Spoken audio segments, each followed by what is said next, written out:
The morning sun rose over New Geneva, and President Daniel Carter stood at his window watching the city wake up. He had been Earth's leader for 12 years now. Before politics, he was a teacher.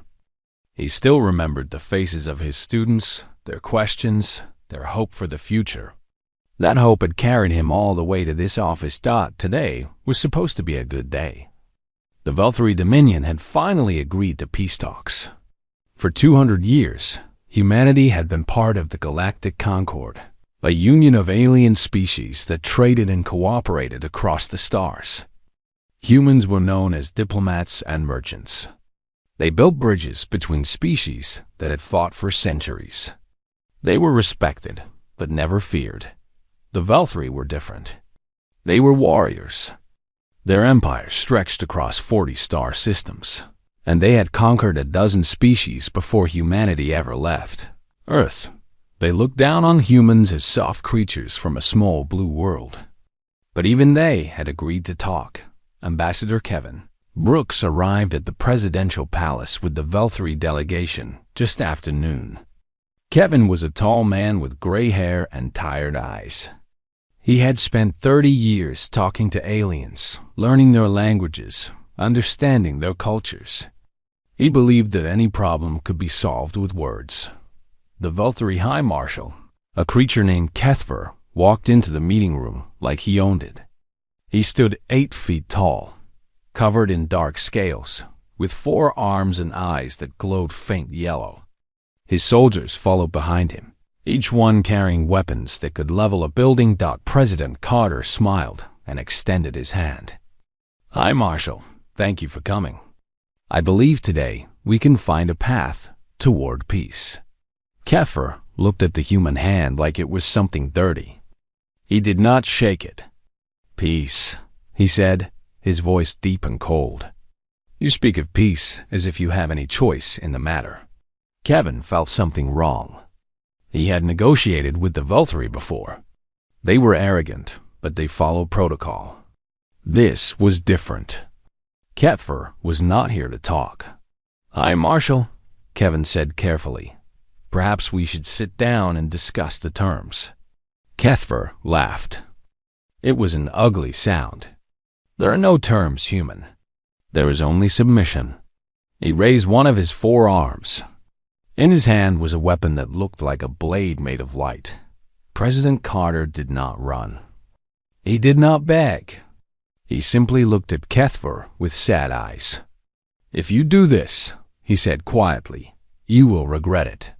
Not because of what I am, but because of what my people will become." He Keather their blade through the president's chest. The whole thing was broadcast live across the galaxy. Every human on every world watched their leader fall. They watched Kethur stand over his body and declare that humanity would become servants of the Veltri Dominion within 1 cycle. Kevin Brooks was thrown against the wall by Veltri soldiers. They left him alive on purpose. They wanted a witness. They wanted him to tell Earth what he had seen. He did. 3 hours later, Kevin's emergency shuttle landed at military headquarters in the Arctic Circle. Admiral Lisa Morgan was waiting for him. She was a woman in her 60s with white hair cut short and eyes like chips of ice.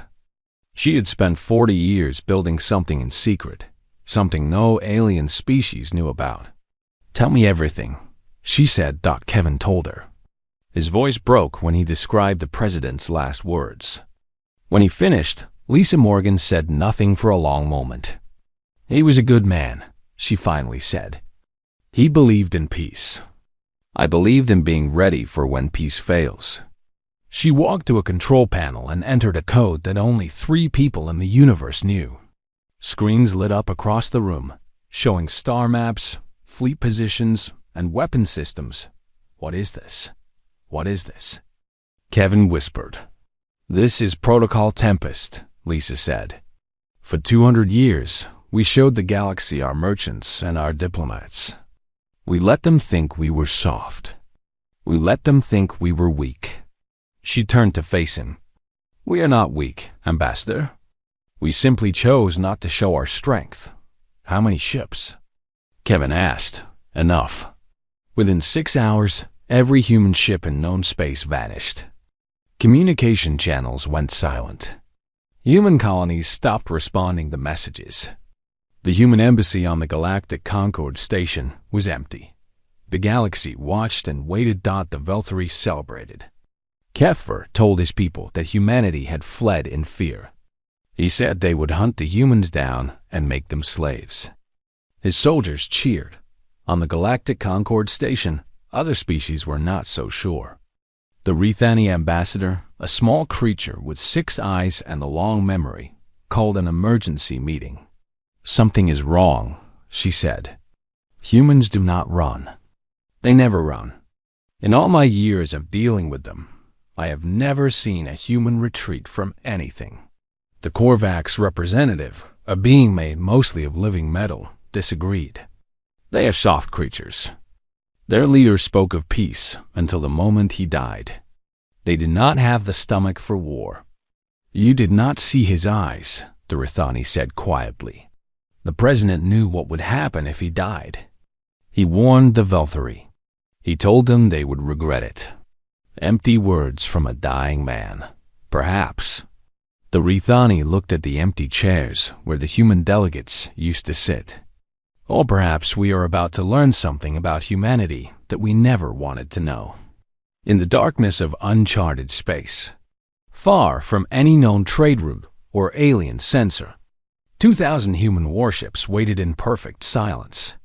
Admiral Lisa Morgan stood on the bridge of her flagship, the Horizon's Edge, and looked at the stars. Commander Sam Turner, a young officer with sharp eyes and steady hands, approached her. "Admiral, all ships report ready. We can begin operations on your order." Lisa thought of Daniel Carter. She thought of his smile, his patience, his endless belief that people could be better than they were. He had given everything to peace. Now she would give everything to justice. "Not yet," she said. "Let them celebrate a little longer. Let them think they've won." She turned to face her crew. "When we move, the galaxy will remember it for 1,000 years. Make sure you're ready for that." Across the fleet, humans who had never fired a weapon in anger prepared for war. They did not do it with joy. They did not do it with hatred. They did it with cold, quiet determination. The Velthari had killed Earth's leader. They had no idea what they had awakened. 3 weeks passed in silence. The galaxy grew nervous. Human ships had disappeared from every trade route, every station, every known port. It was as if an entire species had simply vanished. The Velthari continued to boast about their victory, but even they began to wonder where the humans had gone, deep in a region of space that appeared on no map. Admiral Lisa Morgan walked through the corridors of Station Prometheus. The station was the size of a small moon, hidden inside a nebula that scrambled all sensors.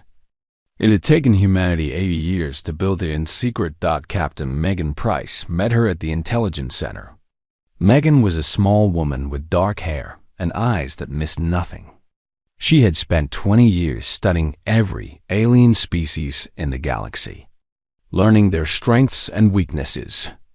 "Admiral," she said, "I have finished my analysis of the Velthari military." "Show me." Megan pulled up holographic displays showing Velthari ship designs, fleet formations, and command structures. "They are strong," she admitted. "Their ships are heavily armed, and their soldiers are fierce. But they have a critical weakness." She pointed to a central node in their fleet formation. Every Velthari battle group is controlled by a command ship. All tactical decisions flow from that single point. If we destroy the command ships, their fleets become disorganized. Individual captains are not trained to think for themselves. Lisa nodded slowly. "What else?" "Their shields are designed to stop energy weapons. They have never faced kinetic projectiles at high speed. Our railguns will punch through their defenses like paper." Megan paused. "Admiral, they built their entire military to fight other alien species. They never considered that they might face us. In the engineering bay, Chief Engineer Tyler Grant was running final tests on weapons that had taken decades to develop. He was a big man with scarred hands and a mind that saw solutions where others saw problems. "Admiral," he said when Lisa arrived, "let me show you what we have." He led her to a massive warhead sitting on a testing platform. EMP bombs. One of these can disable every electronic system in a radius of 500 kilometers. We drop a few of these on a Veltri fleet, and their ships become floating coffins. He moved to another display. Adaptive armor. It learns from every hit and adjusts to resist future damage. The longer a battle goes, the harder our ships become to hurt. Finally, he showed her a sleek fighter craft unlike anything the galaxy had seen. Strike fighters with faster-than-light capability. They can jump in, attack, and jump out before the enemy knows what happened. No other species has anything like this. Lisa studied the weapons in silence. How do we keep all this secret for so long? Tyler smiled grimly. Because everyone thought we were peaceful traders. They never looked for our military because they believed we did not have one.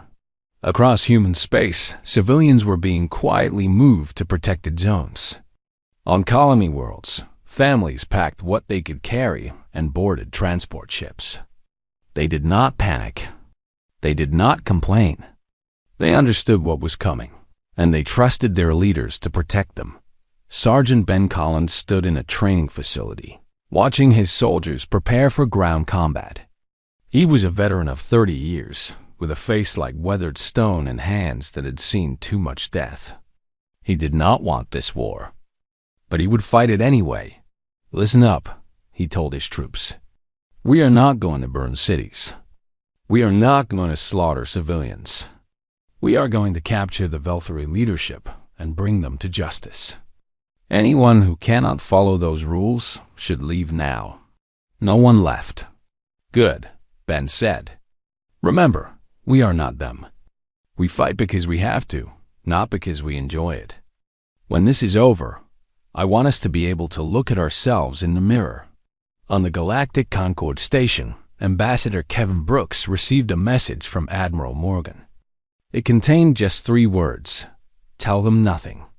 The other species kept asking him what humanity was planning. The Rithani ambassador approached him daily, her 6 eyes filled with worry. "Kevin," she said, "please tell me what is happening. I have been your friend for 20 years. Kevin looked at her with empty eyes. "I watched them kill my president," he said. "I watched them laugh while they did it. Do you really expect me to tell you anything? I am not your enemy." "No," Kevin agreed. "But you did nothing to stop them. None of you did. You watched it happen, and you stayed silent." He stood up. "Now you can watch what happens next." The Galactic Concord sent official messages to Earth, begging humanity to negotiate. They promised to condemn the Veltri actions. They offered to mediate a peace settlement. Admiral Morgan's response was broadcast to every species in the Concord. Negotiation ended when they killed a man who only wanted peace. What comes next is not war. It is consequence. The message terrified the galaxy. For 200 years, they had seen humans smile and shake hands and talk about cooperation. This was something different. This was a humanity they had never met before. On the bridge of the horizon's edge, Commander Sam Turner received reports from across the hidden fleet. Every ship was ready. Every weapon was loaded. Every soldier knew their mission. "Admiral," he said, "all forces report prepared for operation. 2,400 ships ready to deploy." Lisa Morgan stood before a holographic map of Veltri space. 12 target systems glowed red on the display. Each one was a major military installation or command center. "The Veltri believe they won," she said quietly. "They believe we ran away in fear. They are celebrating right now, drinking and laughing about how easy it was to kill our president." She turned to face her crew. Officers from every human colony stood at attention. their faces hard with determination. "We are going to show them what humanity looks like when we stop being peaceful," Lisa continued. "We are going to hit them so hard that every species in this galaxy will remember it forever. Not out of cruelty, not out of revenge, but so that no one ever thinks about hurting us again." She took a deep breath. "This will not be a long war. It will not be a fair war. It will be fast, brutal, and complete. By the time they understand what is happening, it will already be over." Commander Turner's voice was steady. "Admiral, the fleet awaits your command." Lisa looked at the stars one last time. Somewhere out there, Daniel Carter's memory lived on. He had wanted peace. He had worked for it his entire life. She would honor that memory by making sure no one ever made humanity suffer like this again. "All ships," she said, her voice carrying across 2,000 vessels, "execute Protocol Tempest. Let the storm begin." Across the hidden reaches of space, human warships powered up their engines and prepared to jump. In a few hours, the galaxy would learn a truth that had been hidden for 2 centuries. Humanity had never been weak. They had simply been waiting. The first attack came without warning. In the Velthari border system of Korath Prime, a fleet of 50 warships guarded the main military station. They had been celebrating for weeks, proud of their species' victory over the weak humans. The commander of the station was already planning which human colony he would rule when the conquest was complete. Then space itself seemed to tear open. Human ships appeared from nowhere, jumping in from directions the Velthari had never monitored. There were hundreds of them, moving in perfect formation, faster than anything the Velthari had ever seen. Before the station commander could even give an order, the first EMP bombs detonated. The effect was immediate and devastating. Every Velthari ship in the system went dark. Lights flickered off. Weapons systems failed. Life support began to die. 50 warships became 50 helpless metal boxes drifting in the void. The human ships did not fire on them. They simply flew past, heading straight for the military station. Railguns opened fire, sending projectiles at incredible speeds. The Velthari shields, designed to stop energy weapons, could not handle solid metal, moving faster than anything they had calculated for. The station exploded in 3 places simultaneously. Secondary explosions followed as fuel supplies caught fire. Within 20 minutes, the largest Velthari military installation in the border region was nothing but debris. Commander Sam Turner watched from the bridge of the Silent Fury, the strike carrier he now commanded. His crew worked with cold efficiency, tracking targets and coordinating attacks. There was no cheering. There was no celebration. They had a job to do. "Commander," his tactical officer reported, "enemy ships are disabled but not destroyed. Do we finish them?" Sam shook his head. "No. They are not a threat anymore. Mark their positions for rescue operations later. We are not here to slaughter helpless soldiers." This same scene repeated across 12 Velthari systems simultaneously, on the colony world of Vithus. Human forces liberated a population that had been enslaved by the Velthari for 3 years. General Paul Barrett led the ground assault personally, his troops moving through the occupied cities with precision that shocked the Velthari defenders. The Velthari soldiers expected savages. They expected humans to burn and destroy without mercy.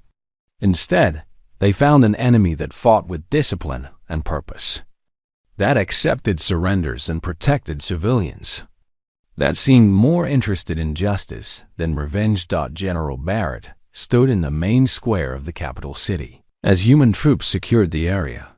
A group of Velthari prisoners knelt before him, their weapons taken away, their scales dull with fear.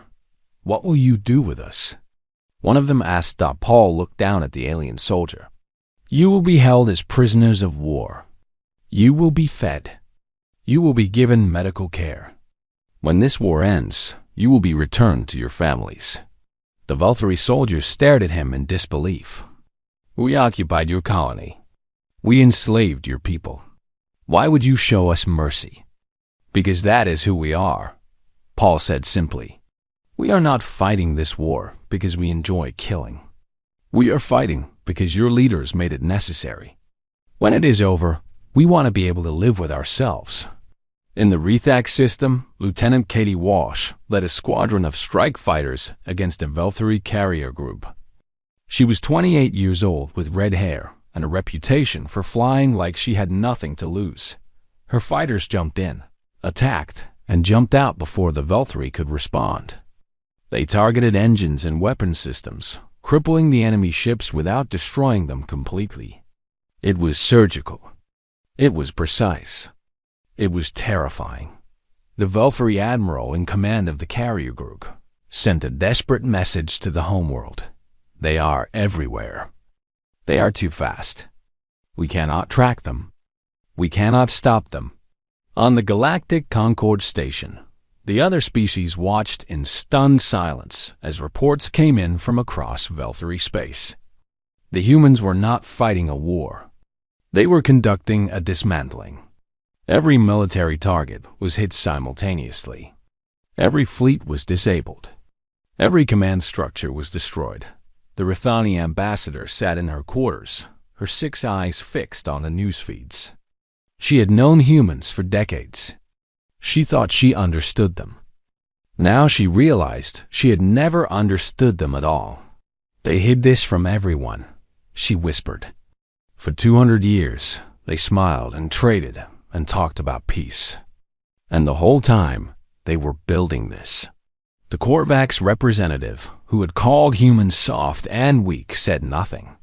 His metal form was perfectly still, processing information that challenged everything he believed. High Marshal Kethur received the reports in his command center on the Valkyrie homeworld. At first, he refused to believe them. Then, as the evidence became undeniable, his yellow eyes filled with something he had never felt before: fear. "How is this possible?" he demanded. "They are merchants. They are diplomats. They do not have military capability like this." His advisors had no answers. The humans they had studied for decades were nothing like the force that was now tearing through Valkyrie space. It was as if they had been fighting shadows, and now the real enemy had finally appeared. "We must negotiate," one advisor suggested. "We must offer them terms." "They will not accept terms," Kethur said. He remembered President Keather's final words.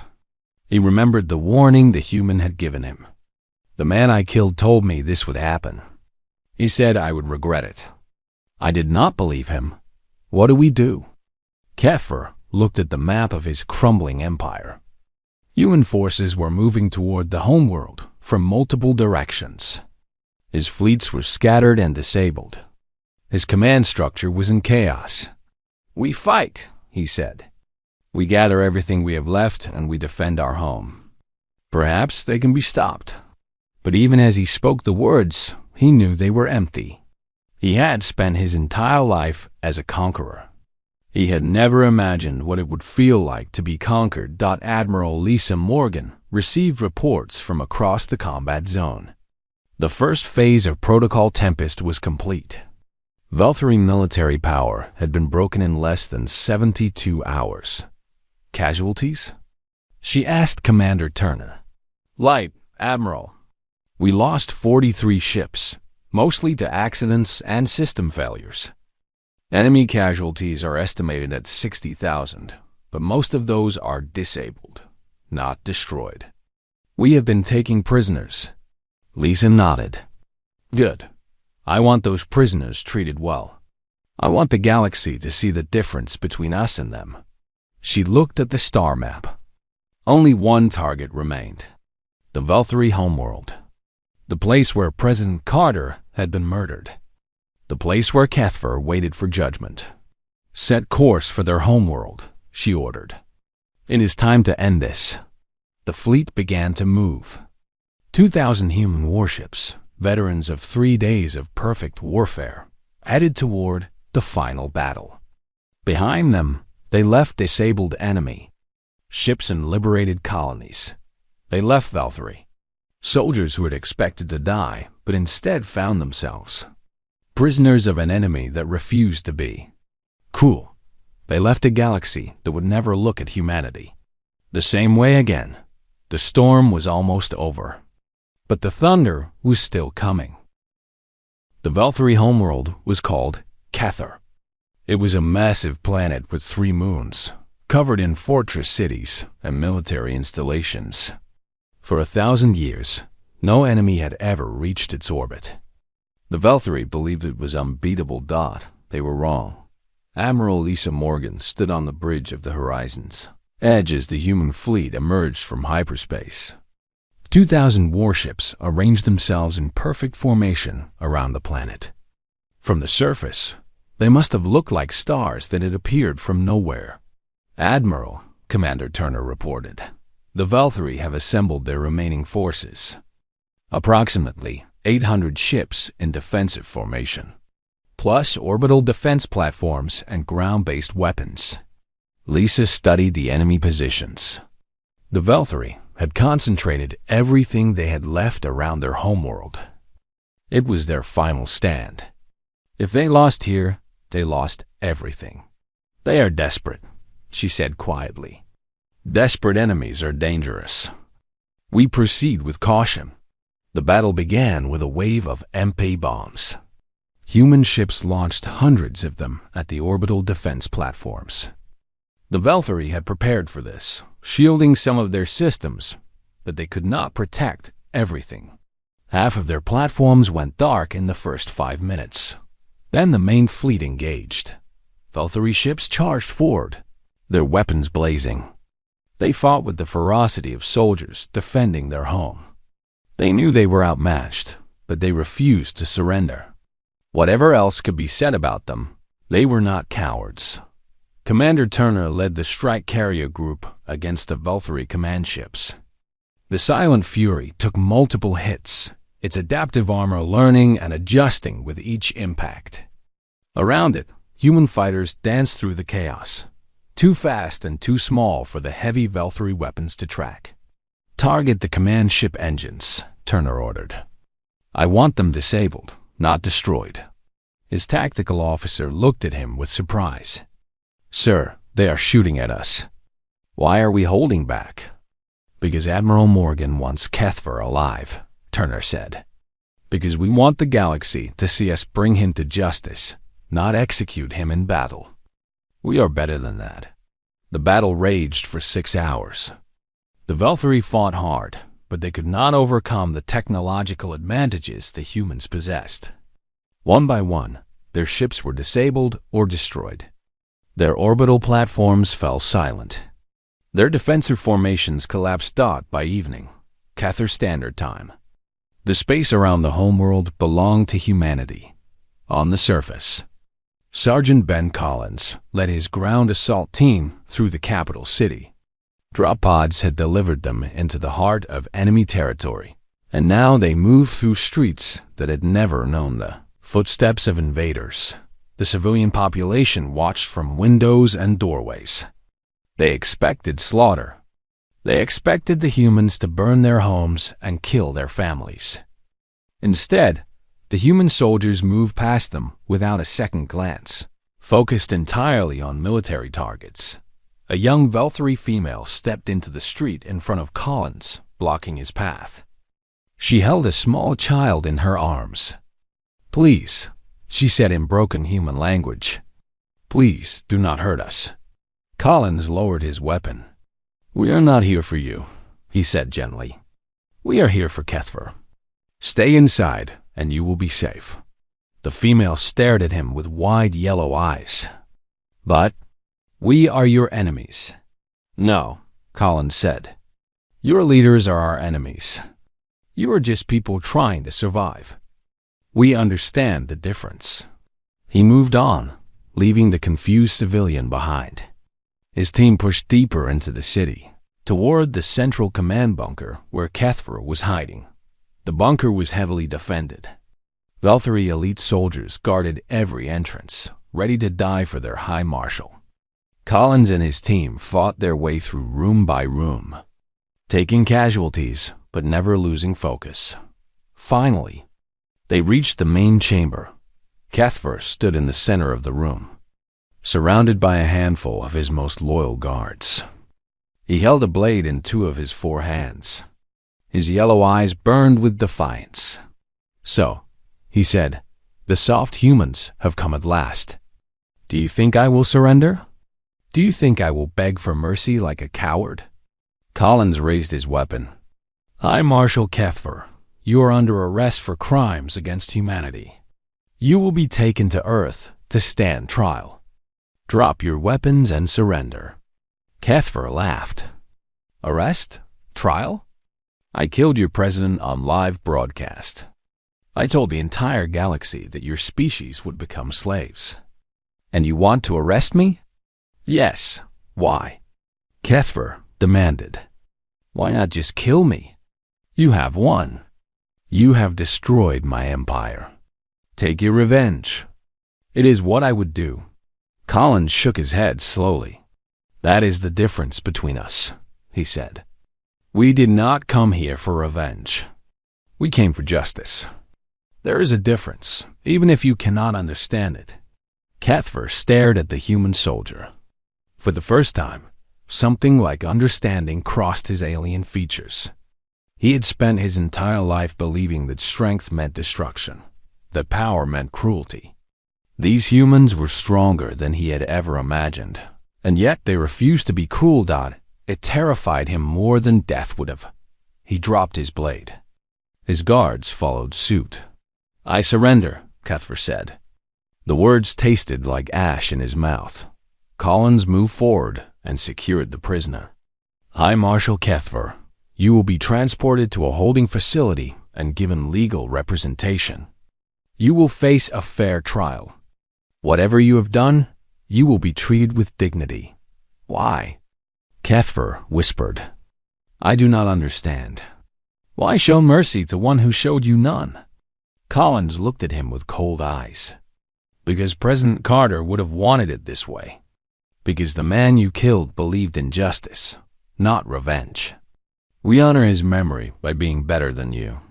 Admiral Morgan received the news on the bridge of her flagship. Kethur is in custody. The Velthari government has surrendered. The war is over. She closed her eyes for a moment. The weight of the past weeks settled on her shoulders. So many decisions. So much destruction. But it was done. "Broadcast to the galaxy," she ordered. "Tell them what has happened." The message went out to every species in the Galactic Concord. "This is Admiral Lisa Morgan of the Earth Defense Fleet. The Velthari Dominion has surrendered. High Marshal Kethur is in custody and will face trial for his crimes. Let it be known that humanity did not seek this war. We did not want it. But when our leader was murdered, we had no choice but to respond. This was not conquest. This was consequence. Let every species remember, we will always choose peace. But if peace is taken from us, we will defend ourselves with everything we have. The war is over. Now let the healing begin." On the Galactic Concord Station, representatives of 100 species sat in stunned silence. They had watched the most powerful military empire in the galaxy crumble in less than a week. They had seen humans fight with terrible efficiency and then show mercy to defeated enemies. The Rithani ambassador spoke first. "We need to send delegations to Earth. We need to help with the peace process." "Why would they want our help?" the Korvax representative asked. "We did nothing when their president was killed. We watched and stayed silent." "That is exactly why we must help now," the Rithani said. "We cannot change what we did not do, but we can be part of what happens next. We can show humanity that they are not alone." On Kethur, human medical teams were already treating wounded Velthari civilians. Engineers were working to restore power to hospitals and schools. Soldiers were distributing food to families that had been trapped by the fighting. The Velthari watched in confusion. They had expected monsters. They had found something far more frightening. They had found an enemy that was better than them. And now they would have to live with that knowledge forever. 6 months had passed since the war ended. The Galactic Tribunal convened in a massive hall on the Concord station. Representatives from over 100 species filled the gallery, watching as history unfolded before them. This was the trial of High Marshal Kethur, the being who had started a war by killing Earth's president. Ambassador Kevin Brooks stood at the prosecution table. He had aged in the months since President Carter's death. There were more lines on his face, more gray in his hair. But his eyes were clear and steady as he presented the evidence. The accused did not simply kill a leader, Kevin said to the assembled judges. He attempted to destroy an entire people. He broadcast his crime across the galaxy as a message of terror. He declared that humanity would become slaves. He believed we were too weak to fight back. He paused, looking directly at Kethur. He was wrong. The evidence was overwhelming. Recordings of the assassination. Communications proving it was premeditated. Testimony from Velthari officials who had known about the plan. There was no question of guilt. The only question was punishment. Kethur sat in the defendant's chair, his forearms restrained, his yellow eyes dull. The arrogant conqueror who had laughed while killing President Carter was gone. In his place was a broken creature who had lost everything. When given the chance to speak, Kethur rose slowly. "I do not ask for mercy," he said. "I do not deserve it. I killed a man who wanted only peace. I thought it made me strong. I was a fool." He looked at the human representatives. "Your people could have destroyed us. You had the power. You had the right. Instead, you showed mercy to my soldiers. You helped our civilians. You brought me here for a fair trial." His voice cracked. "I do not understand you. I do not think I ever will. But I know now that I was wrong about everything." The judges deliberated for 3 days. When they returned, the senior judge read the verdict. "High Marshal Kethur, you have been found guilty of murder, crimes against peace, and attempted genocide. You are sentenced to life imprisonment without possibility of release. You will spend the remainder of your existence contemplating what you have done." Kethur nodded. He had expected death. Perhaps this was worse. Perhaps living with his failure was the greatest punishment of all. On Earth, Elena Carter watched the verdict from her father's old office. She was 40 years old now, with her father's kind eyes and her mother's determination. The people of Earth had chosen her to lead them in the aftermath of the war. She had not wanted the job, but she understood why it had to be her. Admiral Lisa Morgan stood beside her. The Admiral had officially retired after the war, but she remained as an advisor. Some wounds healed slowly. "He will never hurt anyone again," Lisa said. Elena nodded. "My father would have been glad." He did not believe in death sentences. He believed in redemption. "Do you think Kethur can be redeemed?" Elena was quiet for a long moment. "I do not know, but I know that we had to give him the chance. That is what separates us from them. We choose to be better, even when it would be easier to be cruel." A week later, a memorial ceremony was held in New Geneva. Representatives from every species in the Galactic Concord attended. They came to honor President Daniel Carter and to acknowledge humanity's place in the galaxy. Elena stood before the crowd, looking out at faces both human and alien. Behind her, a statue of her father had been unveiled. It showed him as he had lived, with a gentle smile and an open hand extended in friendship. "My father believed in peace," Elena began. "He spent his entire life trying to build bridges between people. He thought that if we could just understand each other, we could solve any problem." She paused, her voice steady despite the emotion in her heart. "He was killed for that belief. He was murdered on live broadcast by someone who thought kindness was weakness. Someone who believed that the only language the galaxy understood was violence. She looked at the alien representatives, the Rithani ambassador, the Korvax delegate, dozens of others who had watched her father die and done nothing. We could have become like them, Elena continued. We could have let our grief turn to hatred. We could have burned the Velthari homeworld and killed every one of their soldiers. We had the power to do it. Our voice grew stronger. But we chose differently. We chose justice over revenge. We chose to show mercy to those who showed us none. We chose to honor my father's memory by being the people he believed we could be. She straightened her shoulders. Let this be a message to every species in this galaxy. Humanity will always choose peace. We will extend our hands in friendship. We will trade and cooperate and build together. That is who we want to be. Her eyes hardened slightly, but never mistake our kindness for weakness. We did not show our strength because we did not want to. We hid our power because we hoped we would never need it. Now everyone knows the truth. We are capable of terrible things. We simply choose not to be terrible unless we are forced. She gestured to her father's statue. My father gave his life for peace. We will honor that sacrifice by continuing his work. But we will also remember the lesson of this war. The galaxy is watching us now. They know what we can do. Let them also know what we choose not to do. The ceremony ended with a minute of silence. Across the galaxy, millions of beings paused to remember a man who had died for believing in something better. Admiral Sam Turner, newly promoted and now commanding the Earth Defense Fleet, stood beside Sergeant Ben Collins at the edge of the crowd. Both men had been changed by the war. Both carried scars that would never fully heal. Do you think it was worth it? Ben asked quietly. Sam watched Elena Carter shake hands with the alien delegates. The Rithani ambassador was crying, her 6 eyes filled with tears.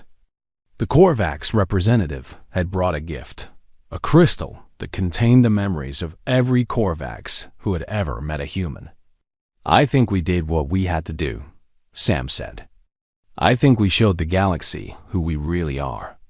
Not just the merchants and diplomats they knew before. The whole truth. And what is the whole truth?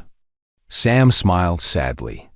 That we are capable of incredible kindness and terrible violence.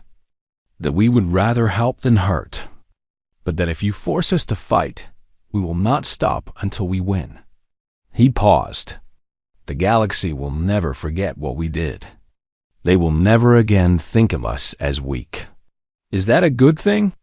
I do not know, Sam admitted. But it is the truth. And sometimes truth is all we have. In the years that followed, humanity's place in the galaxy changed forever. They remained traders and diplomats, builders of bridges and makers of peace. But now there was something else behind their smiles. A shadow of steel. A memory of thunder. The Velthari Dominion was dissolved. Their people were given the chance to rebuild under their own leadership, guided but not controlled by the Galactic Concord.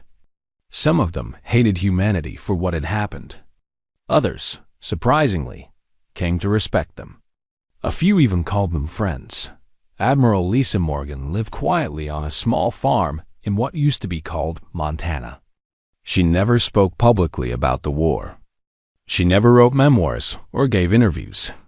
When people asked her about Protocol Tempest, she simply said that she had done what was necessary. Nothing more. But sometimes, late at night, she would look up at the stars and remember Daniel Carter's final words to Kethur. He had warned the High Marshal. He had told him there would be regret. She wondered if Daniel had known, even in that moment, what humanity would become. If he had understood that his death would awaken something the galaxy had never seen. Perhaps he had.